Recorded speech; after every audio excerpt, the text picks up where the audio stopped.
روزانہ دینی معلومات حاصل کرنے کے لیے چینل کو ابھی سبسکرائب کریں، ہماری ویڈیو کو لائک اور شیئر لازمی کریں۔ صبر اور نماز سے اللہ کی مدد طلب کرو۔ آگے فرماتا ہے ان اللہ مع الصابرین، بے شک اللہ صبر کرنے والوں کے ساتھ ہے۔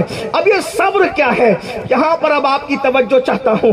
اصل عنوان یوں شروع ہوتا ہے، اللہ کی مدد اترتے دیکھو گے۔ خدا کی عزت کی قسم، ان نیک لوگوں کی اللہ والوں کے درمیان خدا کی عزت کی قسم اٹھا کے کہہ رہا ہوں، جو یہ دو چیزوں کو اختیار کر لے وہ آج بھی اللہ کی مدد کو نازل ہوتے ہوئے دیکھے گا۔ آج بھی خدا کی مدد اور نصرت دیکھی جائے گی۔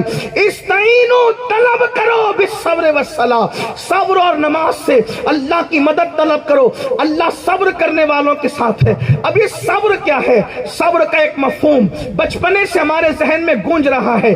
ایکسیڈنٹ ہو جائے، اگر بچے کا باپ کو کہا جاتا ہے صبر کرو، صبر کا مطلب یعنی نہیں رونا، اس کا مطلب صبر ہے۔ میت ہو گئی، صبر کرو، نہیں رونا، اس کا مطلب صبر ہے۔ صبر اور رونے کا کوئی تعلق ہی نہیں ہے۔ صبر اور رونے کا کوئی تعلق ہی نہیں ہے۔ رونا بے صبری نہیں اور رونے سے رکنا صبر نہیں۔ صبر کسے کہتے ہیں؟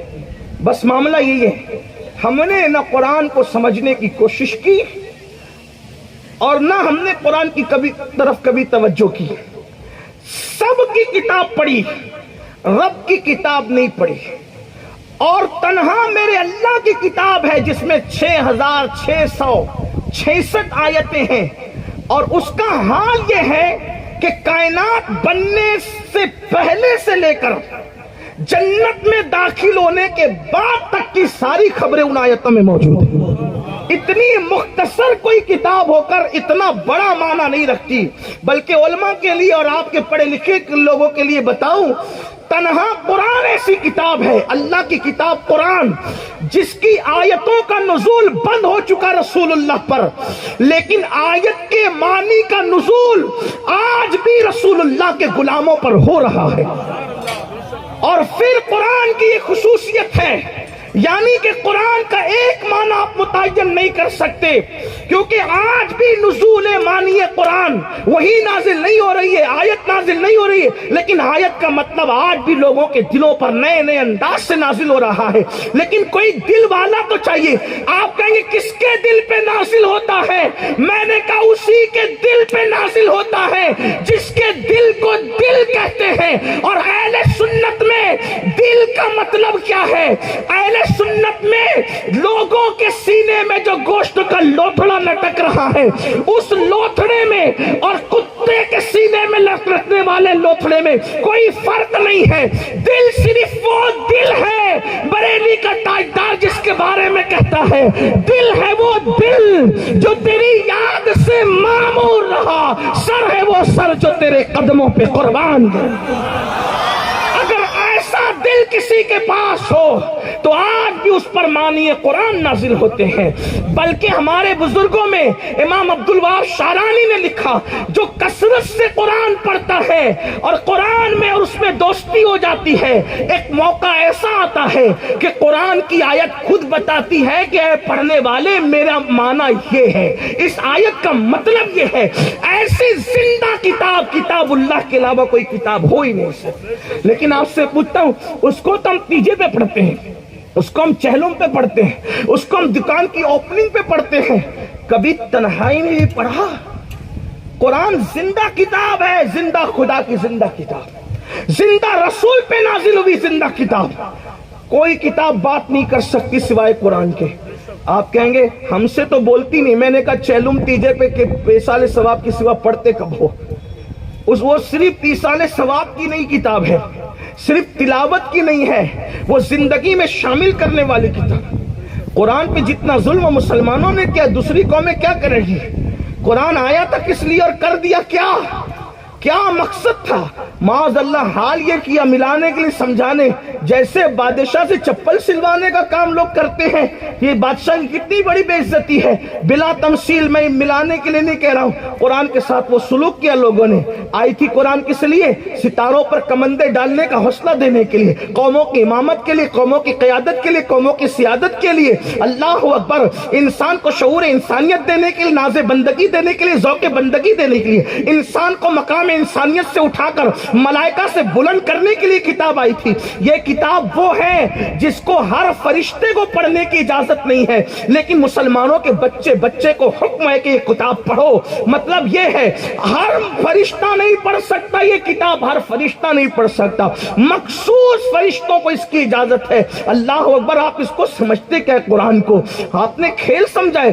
قرآن تو آپ صرف جھگڑے میں قسم کے لیے اٹھاتے ہو. چلو قرآن اٹھاؤ، بیوی میاں میں جھگڑا ہوا قرآن اٹھاؤ، ساس بہو میں جھگڑا ہوا قرآن اٹھاؤ، دیور بھاوج میں جھگڑا ہوا قرآن اٹھاؤ.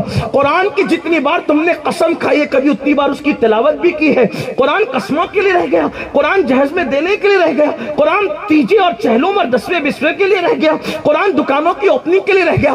قرآن تو زندگی میں ڈالنے کے لیے تھا، قرآن تو زندگیوں میں شامل کرنے کے لیے تھا. قرآن تو اللہ اکبر، بلکہ ایک قرآن کو زندگی میں شامل کر کے کروڑوں قرآن مقدس کے سانچے میں ڈھلنے والی زندگیوں کے لیے تھا. لیکن قرآن کو کر کیا دیا گیا؟ بہرحال میں عرض یہ کر رہا تھا کہ صبر کا مطلب کیا ہوتا ہے. صبر کسے کہتے ہیں؟ رونا صبر کے خلاف نہیں، رونے سے رک جانا صبر نہیں. عجیب ہے. پھر میت پہ صبر کرے. صبر کا مطلب عربی زبان میں ہوتا ہے کسی چیز سے رکنے کو صبر کہتے ہیں، کسی چیز سے رکنے کو صبر کہتے ہیں. روزے کو بھی صبر کہتے ہیں. کیوں؟ اس لیے کہ روزے میں آدمی کچھ چیزوں سے رکتا ہے، کھانے پینے اور وظیفہ زوجیت سے رکتا ہے. اس کا نام ہے صبر. اسی لیے روزہ، میرے آقا فرماتے ہیں روزہ نصف صبر ہے. تو صبر کا مطلب ہوتا ہے کسی چیز سے رک جانا. اب میت پر کہتے ہیں صبر کر، اب اس کا کیا مطلب ہے؟ وہ بزرگوں نے کہا کس معنی میں تھا اور آج کی نئی نسل پہنچا اس کو کہاں گئی؟ صبر کر مطلب تیرے گھر میت ہو گئی نا تو اللہ کی نافرمانی میں کچھ ایسا کام مت کر جس سے اللہ ناراض ہو جائے، یعنی رک جا اس کام سے، صبر کر. اور ہم نے کیا کیا؟ اس کو رونے پہ محمول کیا. بلکہ سید الصابرین، توجہ کرنا، میں صرف یہ معنی ثابت کرنے کے لیے، حالانکہ میں کوئی محقق نہیں، قرآن کا طالب علم ہوں، یہ معنی ثابت کرنے کے لیے کہ رونا صبر کے خلاف نہیں، اور ہم نے رونے ہی پر صبر کو فٹ کر دیا کہ رونے سے رکنا صبر ہے. سید الصابرین رو رہے ہیں اور صبر نہ کرنے کے حوالے سے جو ہے وہ نفی فرما رہے، بات فرما رہے. جب میرے آقا کے شہزادے، آخری شہزادے سیدنا ابراہیم ابن محمد، ان کا وصال ہوا تو حضور اپنے شہزادے کو دفن کرتے ہوئے قبر میں لٹاتے ہوئے رو رہے تھے. صحابہ نے پوچھا یا رسول اللہ آپ نے میں میت پہ رونے سے منع فرمایا، آپ خود رو رہے ہیں. آقا فرماتے اس طرح کا رونا بے صبری نہیں ہے، یہ تو محبت کے آنسو ہے. اب پتا چلا کہ رونا صبر کے خلاف نہیں. پھر صبر کسے کا؟ یعنی کہ میت ہو گئی تو ایسی بات زبان سے نہ نکال جس سے اللہ نے منع کیا. نوحہ مت کر جس کو اللہ نے حرام کیا. غم کے اندر سب سے بدترین اللہ کو جو آواز لگتی ہے وہ نوحے کی آواز ہے، بین کی آواز ہے. مردے کی فضیلت بیان کر کر کے آپ پچھاڑے کھانا، ماتم کرنا، بال نوچنا، یہ سب حرام ہے. کا صبر کر. اب صبر کا مطلب کیا سمجھے؟ یعنی کسی چیز سے اپنے آپ کو روکنا، اس کا مطلب ہے صبر. شریعت کی اصطلاح میں صبر کسے کہتے ہیں؟ اللہ نے جن چیزوں سے رکنے کا حکم دیا اس سے رکنے کا نام ہے صبر. اب پتا چلا صبر کی تعریف اب کیا آ گئی؟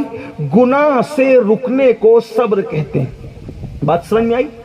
گناہ سے رکنے کو صبر کہتے ہیں. اب قرآن کہتا ہے اللہ کی مدد کب آئے گی؟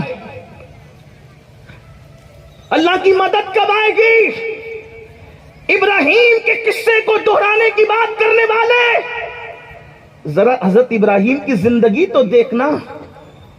ایوب کی علیہ السلام جو مدد آئی تھی ان کی زندگی تو دیکھ. جن کی مدد خدا نے کی ان کی زندگی دیکھ. نہ ان کی کبھی نماز چھوٹی اور نہ کبھی انہوں نے گناہ کیا. وہ گناہ سے رکے رہے، وہ گناہ سے رکے رہے. ان کی زندگی میں کبھی گناہ نہیں. بنا لو فہرست جن جن کی مدد آئی ہے، دیکھ لو ان کی زندگی کو چیک کر کے، وہاں نماز بھی ملے گی اور گناہوں سے پرہیز بھی ملے گا۔ جب یہ دو چیزیں انہوں نے کی تو اللہ کی مدد آ گئی۔ آج بھی اللہ کی مدد آئے گی۔ رکو گناہ سے، پڑھو نماز قائم کرو۔ اللہ فرماتا ہم صبر کرنے، گناہ سے بچنے والوں کے ہم ساتھ ہیں۔ دیکھو قرآن کی ایک تفسیر یہ بھی ہے، یہ جو کہتے ہیں نا صبر کرنے والوں کے ہم ساتھ ہیں۔ آپ دیکھیں امام حسین کی مدد آئی کہ نہیں آئی؟ یزید گناہوں پر تھا، امام حسین کی زندگی میں گناہ کہاں ہے؟ دیکھیے، ڈھونڈیے، تلاش کیجئے۔ نماز کے بھی پابند ہے، گناہ سے بھی بچ رہے ہیں۔ اور کیسے بچ رہے؟ وعدہ خلافی بھی نہیں کر رہے۔ کیسے بچ رہے؟ گھر کی عورتیں جو ہے وہ بے پردگی مجال ہے کوئی کر لے۔ کیسے بچ رہے؟ کوئی شکوہ کر لے، کوئی نوحہ کر لے، کوئی خلاف شریعت بات کر لے، بچ رہے۔ اللہ کی مدد آئی، سرکار غوث پاک کے لیے اللہ کی مدد آئی، غریب نواز کے لیے اللہ کی مدد آئی، صابر کلیئر کے لیے اللہ کی مدد آئی۔ میرے عزیز، ہم دنیا میں آج جتنی تعداد میں ہیں، کل اس سے بہت کم تھے، اس سے پہلے اس سے اور کم تھے، اس سے پہلے اس سے اور کم تھے، اس سے پہلے اس سے اور کم تھے۔ ہماری تعداد جیسے جیسے دور اوپر جاتا ہے کم سے کم ہوتی جاتی ہے، لیکن مدد کا معاملہ اتنا مضبوط ہوتا جاتا ہے۔ ایک طرف 313 ہے، دوسری طرف 1000 ہے۔